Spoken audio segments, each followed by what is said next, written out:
Hey everyone, and welcome to the Deep Dive. Today, we're strapping on our mental backpacks and diving into the world of urban prepping. And now, forget those images of like doomsday bunkers and stuff. We're talking practical preparedness for city life, using, you know, insights from the Portuguese Prepper, who's an expert in this field. This deep dive is all about building a bug-out bag, which is essentially a kit designed to help you be self-sufficient for 72 hours in case of an emergency. That's right. And you might be thinking, why an urban bug-out bag? Isn't that for wilderness survival? Well, cities present unique challenges. Think about it. Dense populations, reliance on complex infrastructure, and limited access to natural resources make urban areas particularly vulnerable during emergencies. Okay, that makes sense. So Yeah. if a natural disaster hits, or there's a major power outage, or even civil unrest, we might be on our own for a while. And that's where the bug-out bag comes in. Precisely. It's about having the essentials to survive and stay safe until things get back to normal, or until you can reach a safer location. All right, I'm starting to see the value in this, but let's be real. Lugging around a massive backpack every day isn't exactly practical.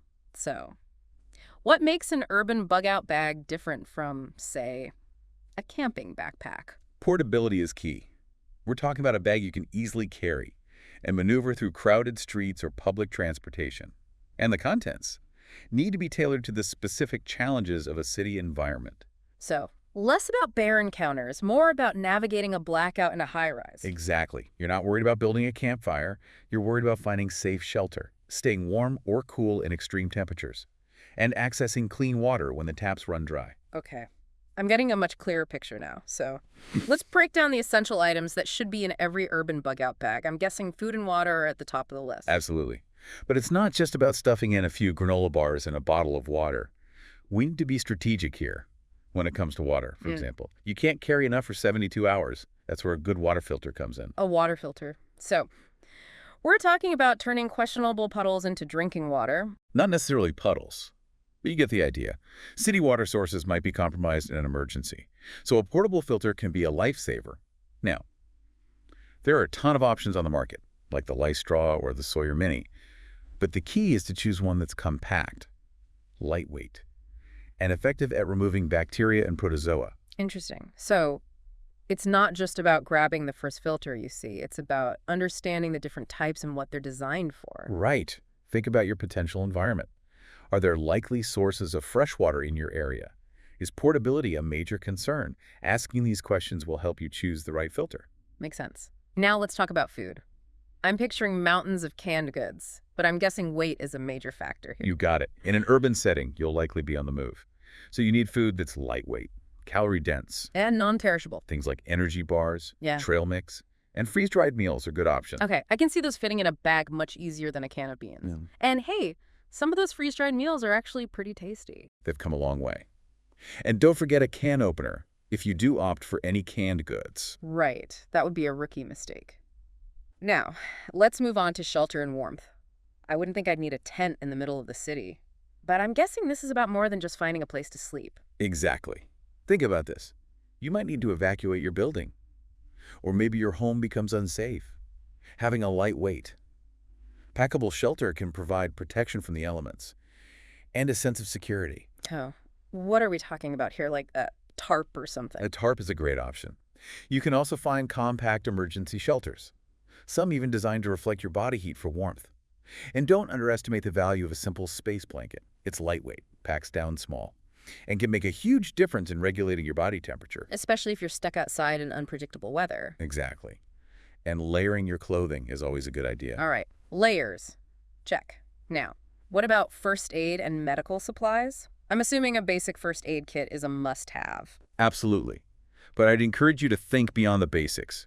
Pain relievers, antiseptics, bandages, those are all important. But consider adding things like allergy meds, anti-diarrhea medication, and even a CPR mask. Wow, a CPR mask. That seems pretty intense. Well, you never know when you might need to help someone, and it's always better to be over-prepared than under-prepared. Right. And this is crucial. Don't forget any personal medications or prescriptions you absolutely need.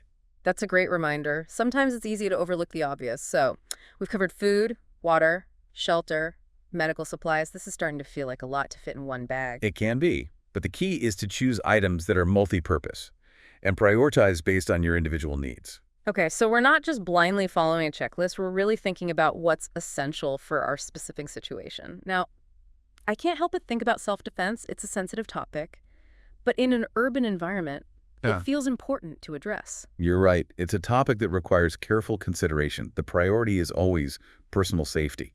And we want to emphasize non-lethal options for self-defense. Okay, so what are some practical tools for personal safety in an urban setting? Well, pepper spray is a good option, but it's crucial to know how to use it properly and legally. You also might consider a multi-tool or a tactical knife. A knife? Isn't that a bit extreme? Not necessarily. Think about it this way. A knife can be a valuable tool for a variety of tasks, from cutting rope to opening packages. And in a worst-case scenario, it could be used for self-defense. All right, I can see the multi-purpose aspect there. So Okay. it's not just about having the tool, it's about understanding how and when to use it responsibly. Exactly. And it's important to research local laws and regulations regarding self-defense tools. Okay, that makes sense. Now, I'm starting to feel like we need a whole separate bag just for self-defense. But seriously, this is making me realize that an urban bug-out bag requires a different mindset than a wilderness survival kit. You're absolutely right. It's about adapting to the unique challenges of a city environment and being prepared for the unexpected. All right, so we've got our food, water, shelter, medical supplies, and self-defense tools. What else is crucial for navigating the concrete jungle in an emergency? Well, we've talked about a lot of the physical essentials, but the Portuguese Prepper emphasizes something else that's just as important: navigation and communication. In a city, knowing where you are and where you're going can be super crucial. Absolutely. And relying solely on your phone's GPS might not be the best strategy. Yeah. What happens if there's a power outage or cell towers are down? Right. Back to relying on those old school skills. Honestly, I haven't used a paper map in ages. Well, dust off those map reading skills. A paper map of your city and a compass Mhm. are surprisingly reliable tools. And they don't need batteries or an internet connection. Yeah. While we're on the topic of old school, a hand-cranked or solar-powered weather radio can be invaluable. We're talking about tuning in for emergency broadcasts and weather updates, even if the power grid is down. Exactly. These radios can be a lifeline for staying informed in a crisis. And they often have additional features, like a flashlight or a USB port to charge your devices. Speaking of devices, it feels impossible to imagine being without our phones these days. There are maps, our communication tools, our everything. But they're only useful if they're charged. You're right. And that's where portable chargers, also known as power banks, come in handy. You can pre-charge them and have them ready to go in your bug-out bag. Okay, so that takes care of short-term charging needs, but what if we're talking about a prolonged power outage? Well, for longer-term power needs, you might consider a small solar charger. They can be a bit pricier, but they offer a renewable source of energy for keeping your essential devices powered up. That makes a lot of sense, especially in an urban environment where you might not have access to traditional power sources. Now, we've covered a lot of ground here: food, water, shelter, first aid, self-defense, navigation, communication, and even power. I have to admit, it's a bit overwhelming. It can feel that way, but remember, building a bug-out bag is a process. You don't need to have everything all at once. Start with the basics and gradually build your kit over time. Okay, that's reassuring. I'm starting to see this less as a daunting task and more as a project, like a personalized emergency preparedness kit tailored to my own needs. That's a great way to think about it. And speaking of personalization, the Portuguese Prepper suggests incorporating items that address the psychological aspects of survival. Okay, this is where it gets really interesting. We've talked about the physical needs, but what about the mental and emotional challenges of an emergency situation? Well, think about it. You're in a stressful, uncertain environment. Routines are disrupted, information is scarce, and there's a sense of fear and anxiety in the air. These factors can have a significant impact on your decision-making abilities and overall well-being. So it's not just about surviving physically, it's about staying mentally resilient. Exactly. And that's where those non-essential essentials come in. Items that might not seem crucial for survival, but can make a huge difference in your mental and emotional state. Okay, I'm intrigued. Give me some examples. What are we talking about here? Think about simple things that bring you comfort or help you relax. It could be a book, a journal, a deck of cards, even a small photo album. A photo album, that seems sentimental for a survival situation. Well, imagine being separated from your loved ones during an emergency, having a few photos to look at, to remind you of the people you care about. could provide a sense of comfort and hope. It's about maintaining a connection to your humanity, even in the midst of chaos. Wow. I never thought about it that way. It's about more than just physical survival. It's about taking care of your emotional well-being, too. Precisely. And it's about finding ways to manage stress and anxiety. A journal, for example, can be a great outlet for processing your emotions and working through difficult thoughts. So we're talking about turning a potentially traumatic experience into a chance for self-reflection and growth. Exactly. And don't underestimate the power of distraction. A deck of cards, a book, even a small puzzle can help you pass the time. Take your mind off the stressful situation and boost your morale. This is making me realize that building a bug-out bag is more than just assembling a collection of items. It's about curating a kit that supports both your physical and mental well-being. That's a great way to put it. And remember, the most effective bug-out bag is the one that's been thoughtfully tailored to your individual needs and priorities. Okay, so we've got the physical essentials, the mental and emotional support items. Is there anything else we should consider? The Portuguese Prepper emphasizes one final, and perhaps most crucial, element of preparedness: mental strength. Mental strength. What does that mean in a practical sense? It's about cultivating a mindset of resilience, resourcefulness, and adaptability. It's about having the mental fortitude to face challenges head-on and find solutions even when things get tough. It's about being mentally prepared for the unexpected. Exactly. And while you can't necessarily predict every situation you might face, you can develop the mental skills and habits that will help you navigate those challenges effectively. All right. So how do we actually build this mental muscle? Is there a gym for the mind? Not exactly a gym, but there are definitely exercises you can practice in your daily life to build mental strength.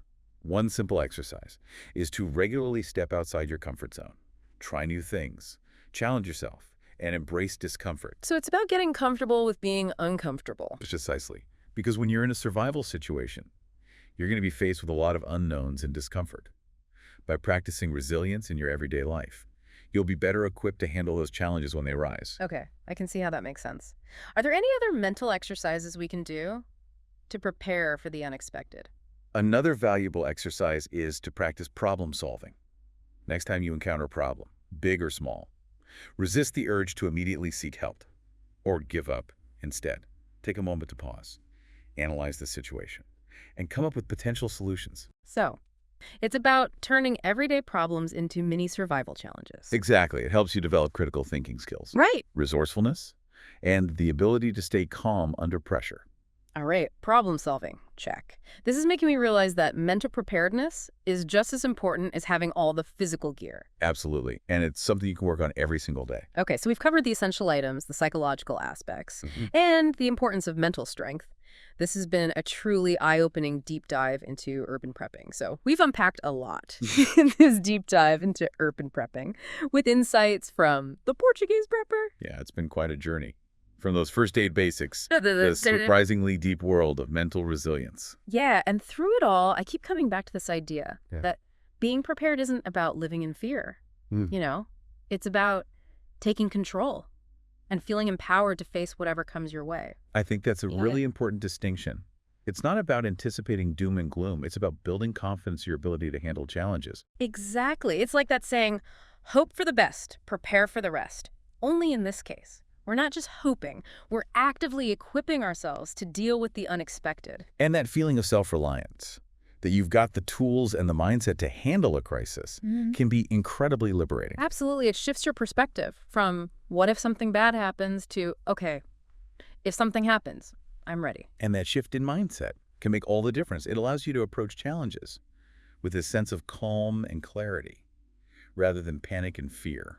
Now I know we've covered a ton of information, and it can feel a little overwhelming to think about putting all this into practice. You're right. It's important to remember that building a bug-out bag and a preparedness mindset is an ongoing process. It's not about achieving perfection overnight. It's about taking small, consistent steps. So where should our listeners even begin? What's one actionable step they can take right now to start their urban prepping journey? I'd say. Start by assessing your current situation. Think about the potential risks in your specific urban environment, your personal needs, and what resources you already have. So it's about tailoring the advice to our individual circumstances, not just blindly following a generic checklist. Exactly. Maybe you live in an area prone to earthquakes, or perhaps extreme heat is a concern in your city. Identifying those specific risks will help you prioritize the items in your bug-out bag. That makes sense. And once you've identified those risks, what's the next step? Start small. Choose one area to focus on. Maybe it's putting together a basic first aid kit, researching water filtration options, or even just gathering a few essential documents, like copies of your ID and insurance cards. Those are all great starting points. It's about taking action, no matter how small, to build momentum. And remember, it's a journey. You'll learn and refine your approach as you go. There's no one right way to build a bug-out bag or to be prepared. It's all about finding what works best for you. I love that. It takes the pressure off. It makes it feel more like a personalized project, a way to invest in your own well-being. Exactly. And the more you learn and practice, the more confident you'll become in your ability to handle whatever comes your way. Okay, folks, we've reached the end of our deep dive into urban prepping, inspired by the wisdom of the Portuguese Prepper. We hope you've gained some valuable insights, practical tips, and maybe even a little spark of motivation to start your own preparedness journey. Remember, preparedness is not about living in fear. It's about empowerment, resilience, and taking control of your own destiny. And on that note, we want to hear from you. What unique item would you add to your urban bug-out bag? Head over to our social media and share your thoughts. We can't wait to see what creative and insightful ideas you come up with. Until next time, stay curious, stay informed, and stay prepared. I think that's a wrap on the deep dive. Thanks for joining us.